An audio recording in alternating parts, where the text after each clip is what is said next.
So today, as I've been talking a little bit mostly about mindfulness and samadhi, those aspects. So I'd like to give due attention to panya, discernment, because this is the liberator. Everything else is preparing for a kind of liberation, which is a sense of withdrawal from sense phenomena, withdrawal, really focusing on stabilizing. And certainly it requires discernment to do that. Discernment covers all of it. You know. But when these bases are properly covered, then discernment comes into its own right. It's used in various ways for discrimination, for understanding, and for realization. So begin with a few readings today.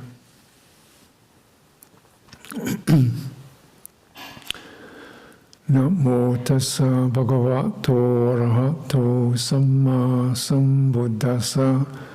Namo tassa bhagavato arahato samma sambuddhassa. Namo tassa bhagavato arahato samma sambuddhassa. Buddhaṃ dhammāṃ saṅghāṃ namasāmi.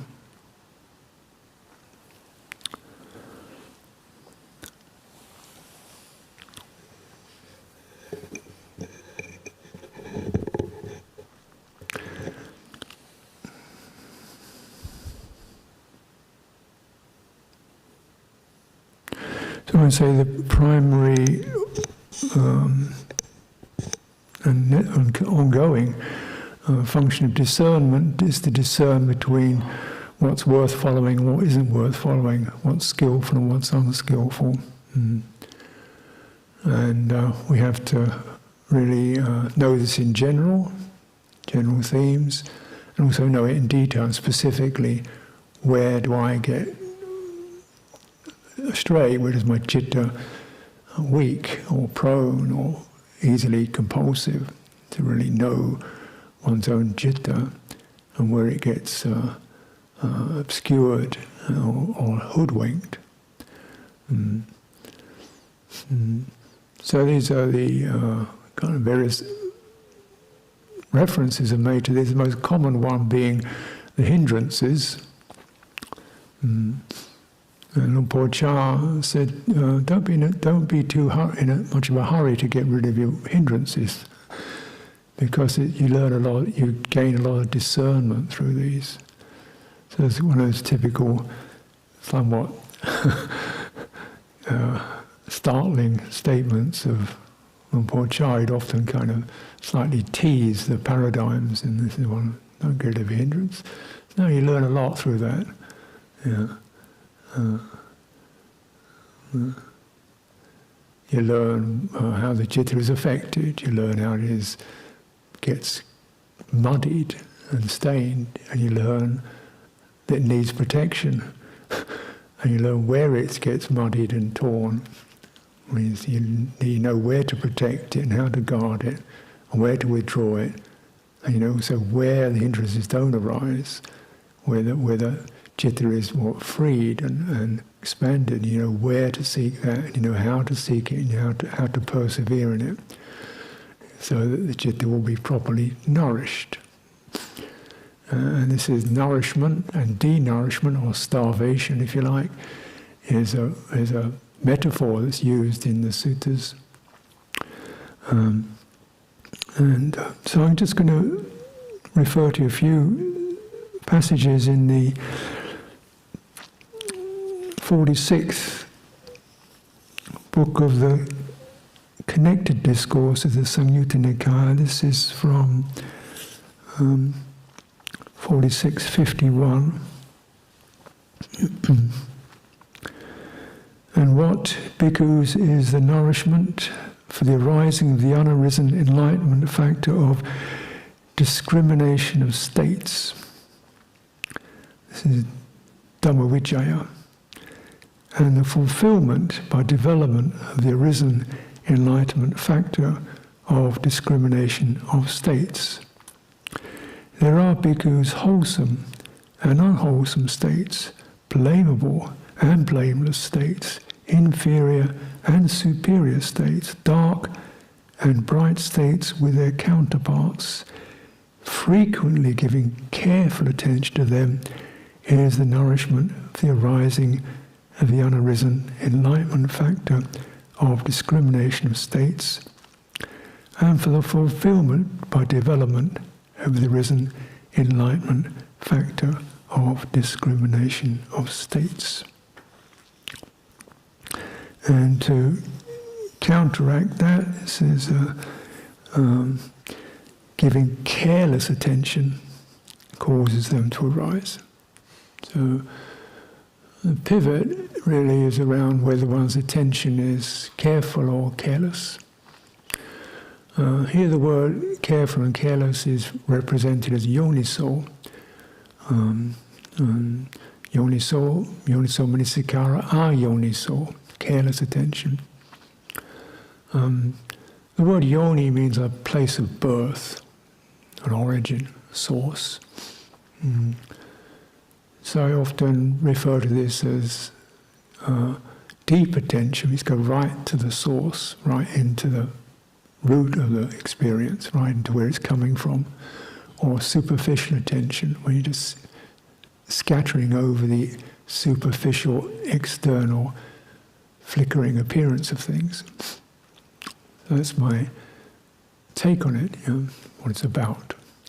Because if one's attention is just superficial, we easily get dazzled by sense objects, irritated or disgusted by sense objects, and muddied around and confused by thoughts, worried by, disturbed by flurrying emotions, and all this, the kind of fairly coarse experience, such as sense desire and ill will, to the more psychological experiences, restlessness, doubt, and worry.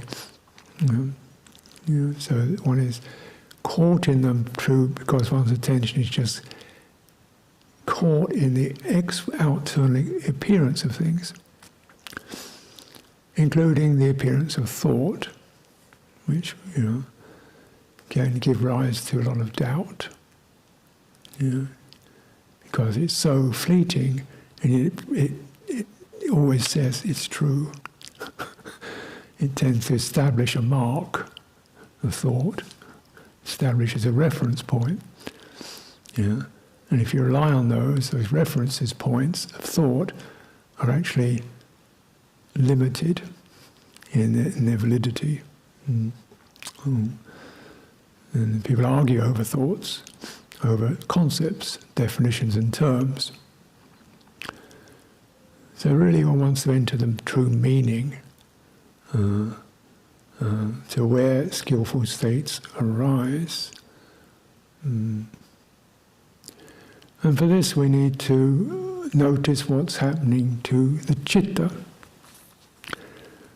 Now when I talk about the citta, it's easy, one could assume, I'm talking about some kind of eternal soul or lasting entity, and I would recognize that's a problem. But it is very much how the Buddha expressed it. It's definitely a reference point, a quality, however evanescent and mysterious it is, and it's known by what marks it. And so when the citta is unmarked, it's called atangamo, gone out, liberated. So or unrestricted by perceptions and feelings. But for the unawakened being, the citta is always known by what it's covered in, the clothes, if you like. Just as we see bodies and we kind of know them by the skin, what the outer appearance is. We don't really get much deeper than that in ordinary life. So here So the Buddha mentioning how sense lust affects the mind, citta. Suppose there's a bowl of water mixed with lac, turmeric, blue dye or crimson dye. Someone with good sight, with sharp eyesight, were to examine his reflection, facial reflection in it, he would neither know nor see it as it really is.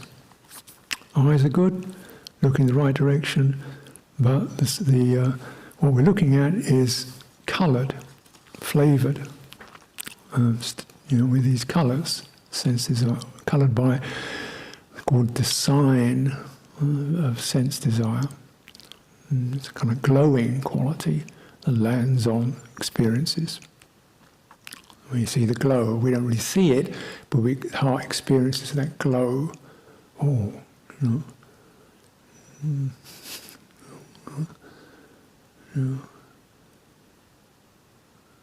And so then the citta is known as a citta affected in this particular way. So encouragement is generally to once we've begun to develop some strong practice, to cultivate nimittas, signs, which have a warming, lightening effect, but not this kind of more dazzling glow of sense desire. The sign of loving kindness, the sign of Buddha, the sign of virtue. If you linger in them, they've got a kind of a gentle luminosity to them. Not a visual luminosity, but a heartfelt brightness. Heart feels bright. This is a heart affected by devotion, or affected by faith, or affected by goodwill. And it feels like this. Still, it's a kind of another clothes, but yet this is a more suitable one, because then one's own welfare and the welfare of others is guarded. If mind is affected by the colourings of sense desire, one's own welfare is neglected, because if we get heated up, passionate, obsessive, addicted, then behaviour can follow that, and the welfare of others is not in the picture. Nothing come into mind when one's heart is obsessed in this way. It's all just me and mine. And something beautiful is lost.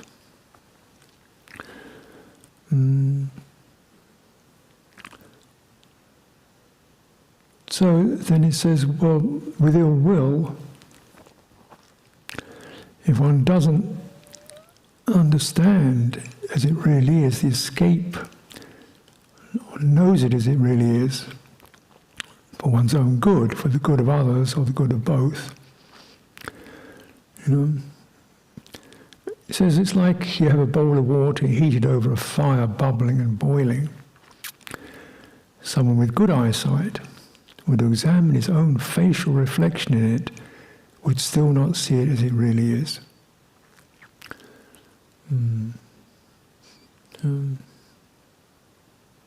So similarly, the one part of your body you can't ever see directly as your face. Like the citta, you can never see the citta, but you can see how it's reflected. And it's reflected by these hindering qualities in a kind of distorted, inflamed way, or it's affected by more calming qualities in a way that's smooth and peaceful. Knowing which is for one's welfare, for the welfare of others and the welfare of both, one inclines towards the sign of the peaceful, the moderate, the restrained. And the release from this heated, prickly sense of ill will, bristling. So then you discriminate, you discern. This feels like that, this does this to my citta. This feels like that. Where is this going to go? This is the function of panya.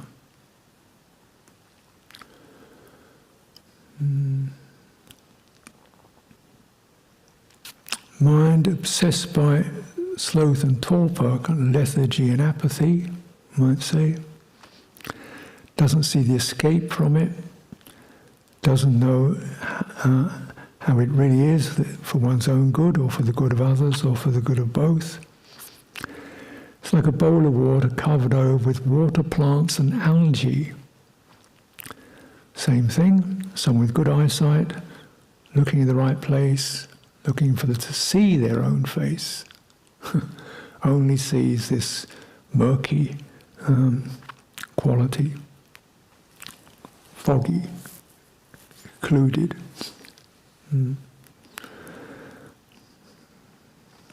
So then we look towards where does arisen energy come from?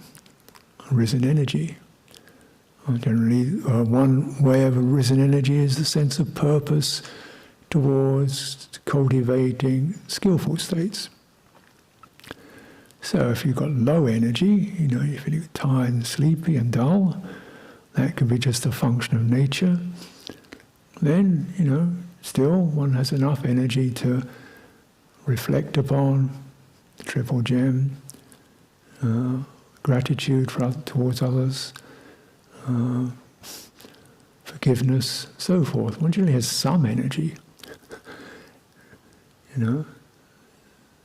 enough to do that.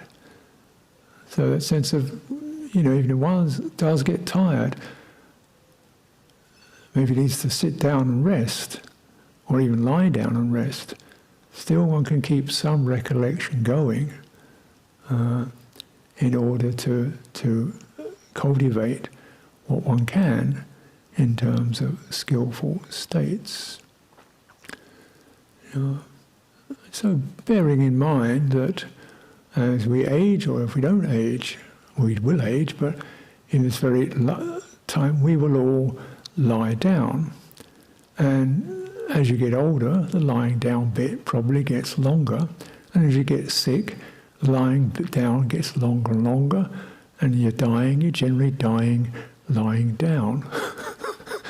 So the proportion of reclining can increase over the years. And then rather than just collapse or go into dreamy states or futile memory, just to cultivate that sense of when I recline, before I recline, if I, just wait a minute, try to recline with sensing your spine, lengthening the spine down to the soles of your feet, slightly poised, reclining rather than a fetal collapse. And then just wait a minute, and then you reflect upon today, what skillful states have arisen in myself or in others that I can pin my attention to in the future, or in the past, or in the present. What can I pin my attention to? So that will be the sign that lingers in the heart. And as one's dying, cultivate it, because you will be dying, then this particular practice becomes perhaps the practice.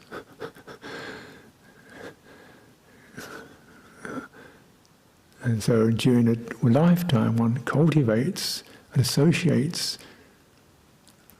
with the field of good deeds and good actions and good presence. So you have many treasures to dip into that you can bring up and hold in the heart. So that if one's dying, if one's going to go to another destination, you'll be carried by the good state, rather than just muddled. So it's very important we never know quite when we're going to die, So it's important to cultivate these recollections every day, and the Buddha at least twice a day, to spend some time, 10 minutes or so at least, just lingering, bringing up the treasures in oneself and in others, anywhere that you can. So that's an effort, that's an energy. So when we talk about application and exertion, it doesn't necessarily mean a kind of muscular struggle. It can be just this constant application of the citta, wherever it's possible, in accordance with one's capacities, to where skillful states will arise. Because if we don't do that, the likelihood is the citta will just get grabbed by some aspect of superficial contact rather than determined contact. Scurrying thoughts, sights and sounds. When a mind is obsessed by restless and remorse, one doesn't see the escape from it. One doesn't know nor see as it really is one's own good, or the good of others, or the good of both. Notice this sense of obsession, how the citta kind of goes into its own cave, and we become very much engrossed in me, in my history, and it's part of the picture, obviously, but that sense of being obsessed rather than acknowledging, areas when one's been careless and, okay, that wasn't so good, and there is the right, there is the true that I can turn to, in myself and in others. I can turn to, so I don't get obsessed with this restlessness and remorse.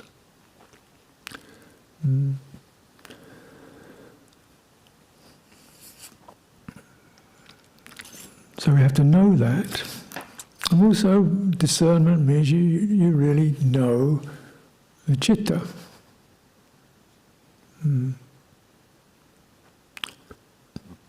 Cultivating citta satipatthana, establishment of mindfulness around the citta. Samadhi practices, samatha practices that tend to withdraw the citta from sense contact, stabilize the sankharas, the activations and reflexes and emotions and feelings it's normally clad in, or swamped by, driven by, steadying and calming those, so we get some sense of there's something beautiful here that needs to be carefully looked after. Right? Because if we don't have that, then just what the hell?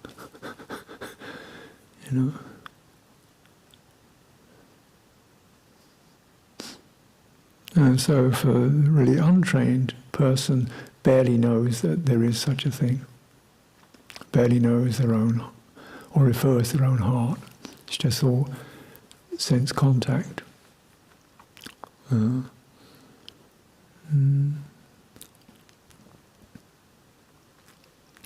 So this is called a citta, like a bowl of water stirred by wind, rippling, swirling, churned into wavelets. Similarly, one can't see one's own face. One can't get a sense of one's citta.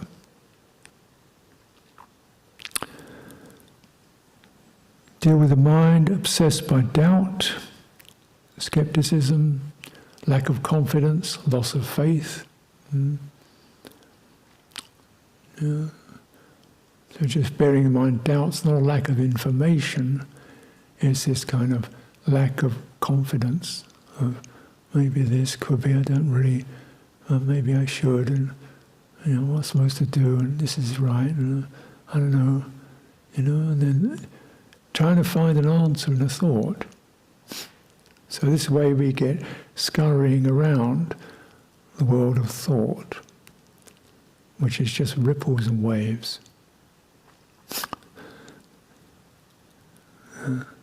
Now we do think. So the sense is there's a thought, you begin to get the patterns of the thought. Hey, this is a restless thought. And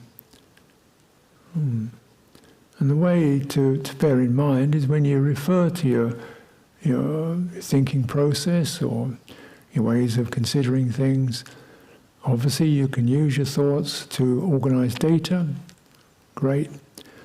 But behind that, you give that a certain amount of attention, but you keep one part of your attention, you kind of split it or divide it, so you spread it. So part of your attention is also noticing, what's underneath that, the emotional tone of it, the drive and the excitement or the whatever's going on there.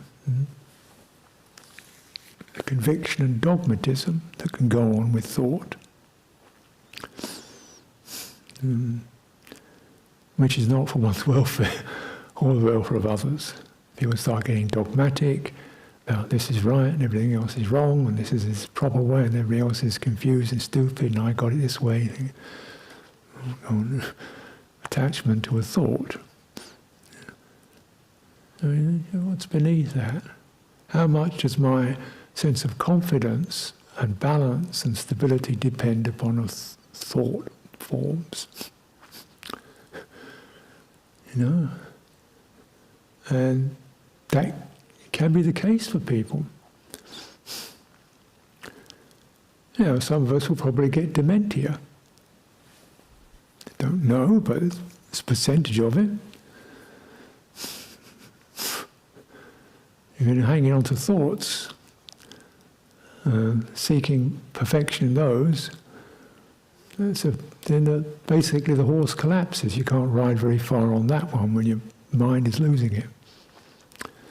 And certainly I can, even, at the moment I'm not in dementia. I might be sooner or later, but I notice the thoughts, I get more forgetful. Thoughts don't jump so quickly. I have to take time. Sometimes I have to pause. I can't remember somebody's name. It's embarrassing because I've known them for 20 years. The name doesn't jump up. Wait, stay still. Poise. Don't start scrambling in the thought bag. Just focus on the nimitta. Friendly person, goodwill. Let's see, as we interact, a name may suddenly pop up. And it generally does. Because the name was only a name anyway.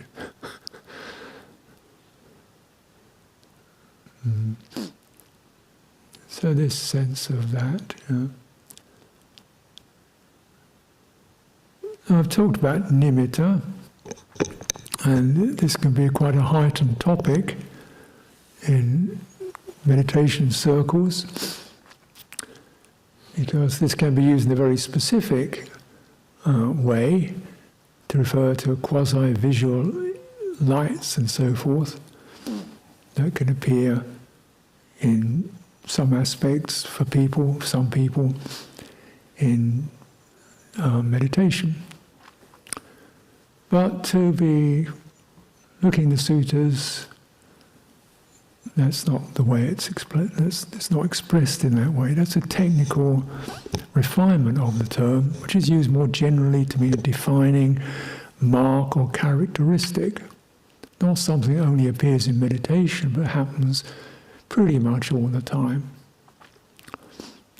So the defining characteristic. So we might say male bodies. You get them, they're sort of shaped like that. Female bodies are shaped like that. That's the defining characteristic. It's only a characteristic, but there it is, the nimitta. So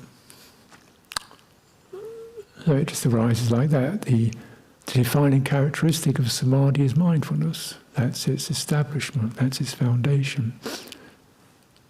And if we attend to the skillful nimittas, such as the quality that arises when one has a mind of generosity, Part of your attention is on the giving in the deed, part of your attention is on recollecting how it affects your heart. And as far as I can say, when the heart's in generosity, it's kind of quite wide and open and quite buoyant. And one is not in doubt, not in sense desire, not in ill will, not in restlessness. I'll go for that whenever I can. And then you establish that, because you can always recognize that sign, and there it is, and you trust it. It doesn't go anywhere bad. You focus on it. Even if your nimitta, your sign, is just offering incense to a Buddha, rupa. Because then it's enriched by the quality of the faith one has in what that image represents. So it becomes a doubly enhanced sign, quite strong. You see what I mean? And of course, these signs, these images accompany all heart states. And if we only go into our thinking process, we don't really notice that. But if you go into the state of heart, you can generally recognize the nimitta of ill will as a kind of heated, stirring, defended, surging quality. And when that abates, something quite peaceful and more watery, more fluid arises. Loving kindness, compassion, so on, or non-ill will. And that feels better. Let me, get beneath the appearances of things into what's happening in the heart. Yeah.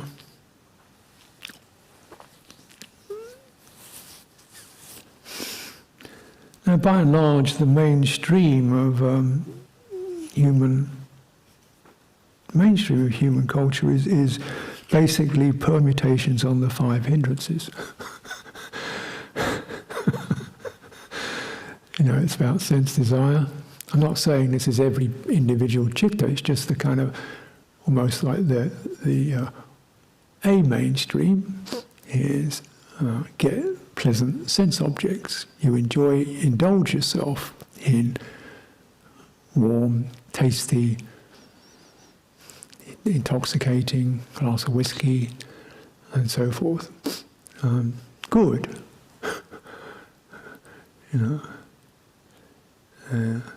Where the clothes that are designed for, in general, are those that try to sort of make the body look more attractive. They're shaped. And a nice smooth texture to them, it fits the figure, or it accentuates the figure, so it almost looks like this is a nice body.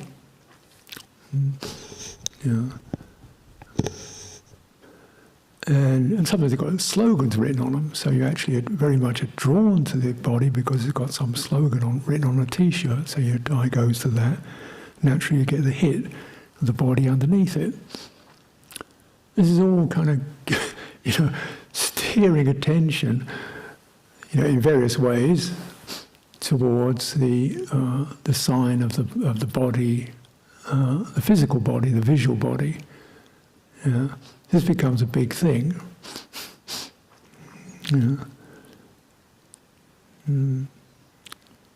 So I notice in monasteries we generally wear very plain clothes and loose-fitting and well covered. We generally cover the skin, because it can affect others. That's the way we did. That's the way our ignorant hearts are naturally attuned to the appearance of bodies. That's not anybody's fault. It's just the way it is. So we cover it. It's just being careful and respectful and sensitive to how we can affect others. And you think, if you're doing that, then you know what you're doing. Oh, that's what I'm doing. And this is therefore, I am recognizing that, I am signifying the awareness of the need for modesty and how sensitive we can be, and I'll make an effort in that way, and this is good, and for the welfare of others. It's not, I got to do this stupid thing. Looking at it in how it, guarding against that, coming out of the mainstream. Mainstream is affected very much by ill will, forming different groups, hating Muslims, hating Jews, hating immigrants, hating Germans, hating Russians, hating Northerners, hating Southerners, Southerners hating Westerners, Easterners hating people in the centre. Everybody hates the government, called the United Kingdom. United around our mutual dislike. So we think, well, this is not a great way to organise harmony. Could it be a forgiving kingdom? A tolerant, multi-diversity, everybody welcome kind of quality. That would be much better. And to recognise, hey, it's pretty difficult living with 60 million people to expect everybody's going to be the way I want them to be. So can I develop that sense of, okay, she's like this, he's like that, he speaks like this, he's from this country, they're human beings, Chithurst, may they be well, And recognising one makes the gestures of welcoming to guests and visitors, because this sense of, the inferred hostility,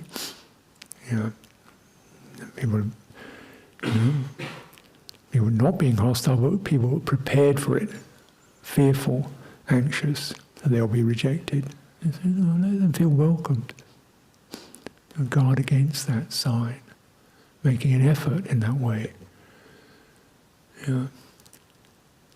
Sensitive to people who are aged, need more allowance and care, people with disabilities and so forth. So we make that effort to be welcoming. And so not just I'm here on my own, look after yourself, but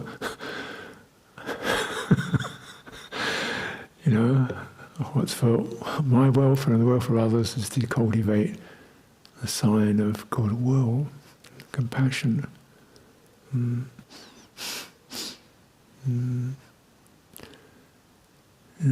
So particularly when we're in situations where, we're sitting in meditation and say 20 people turn up and they've got their phones going bleep, bleep, bleep, and they crash a bit and they clunk their offerings down on the floor, and maybe a kid runs around a bit. People. Instead of, okay, people are settling in. They're finding their way. Give them time to settle in. And you take a bit of time, you hear, switch the phones off, and they, sit down, darling, get the kid to sit down, and quiet down, the monks are sitting. Gradually, they settle. Give them time, So you guard against the hindrance of ill will. You don't get very picky. So it's good to spread your attention.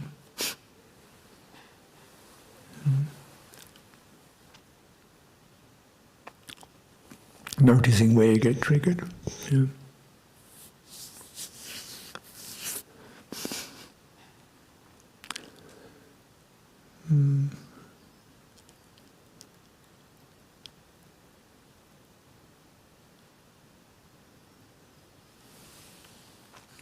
So every day we do chanting, and naturally the voices are different. It's a bit slower than I like it, or it's a bit Pali isn't pronounced absolutely accurately. I fumble because my discrimination around these sounds is perhaps higher than others. So I can't quite keep because people are doing it slightly differently. Go somewhere else, they do it slightly differently. So I generally give about 30% of attention to the you would say the obvious aspect of chanting, and just give a slow, gentle, because I want to be in harmony. And then I mostly focus on what it's about, blessed, enlightened one, get the meanings, and give attention to that. And just be soft focus on all the bits that go a bit sluggish or hasty or somehow not pronounced correctly. Otherwise you can end up getting really in a tangle, nitpicking, which I can do.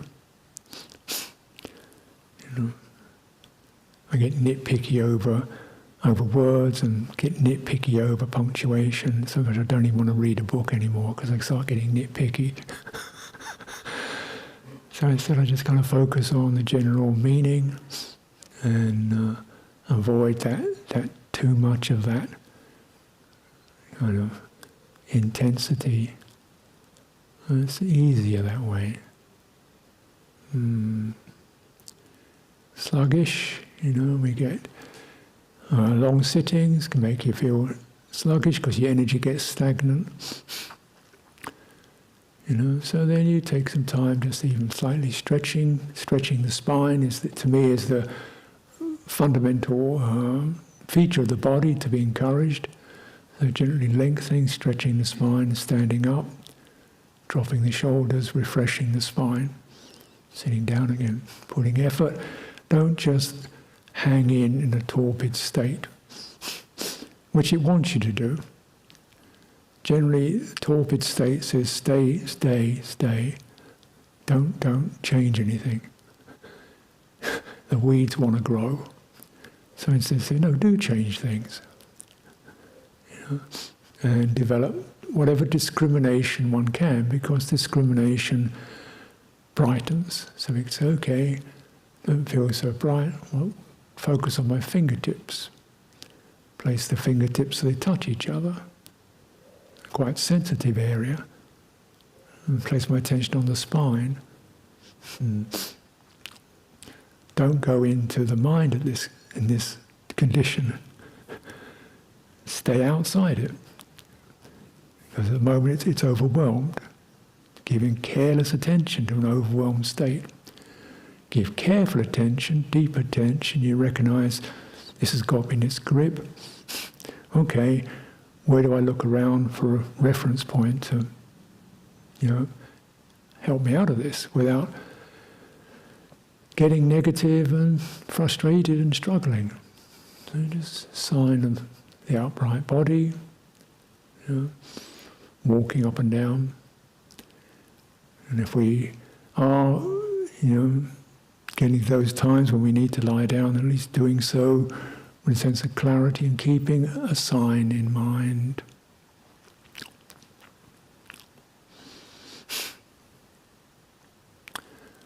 Restlessness and worry, look for the sign of stability. Everyone has many factors, many possibilities for worry. We live in a very insecure world and situation, and restlessness. And of course the citta itself is very fast moving. It can suddenly get very agitated and not finding stability. Or it gets locked into some obsessive worry, like a terrier hanging onto a rat, won't let go. Then you've got to give the terrier something else to get his jaws on. Okay, where is the stable? We're sitting using the spine, standing, the simplicity of standing, feet, spine, relaxing the muscles, letting the restless energies steam off, walking in a measured way. So you feel the flow and the swing of the body, giving attention to that. I can't necessarily stop the movement of the mind, but I can at least, contain it within the movement of the body. So the citta feels something pleasant to flow along with. Doubt. Give attention to what's evident. This is doubt. Feels like this. lack of confidence? Where does faith arise? So you may not be able to go through some kind of classical recitation, but this is where it gets quite specific.